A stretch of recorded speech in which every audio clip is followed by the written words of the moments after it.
Assalamualaikum warahmatullahi wabarakatuh. Puisi endahe alam.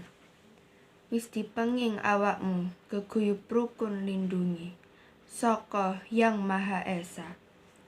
Aja susah yen mengko alam iku muntap, ngrebut raja kaya, serta jiwa ragamu. Wis dipenging awakmu, manut karo tata tertib sing wis ditempatake. Sadirma ngrawat lan nata penghijauan, ya nanging angel mbantepake jroning ati. Yen asis ngono, apa banjur meneng lan terus acuh?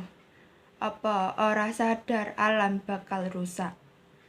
Apa ora seneng awakmu ngawang wit-witan, ngrembuyung ngresepake mata? Apa ora bungah atimu nyawang kembang rembakake?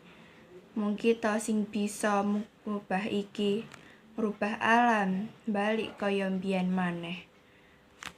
Wassalamualaikum warahmatullahi wabarakatuh.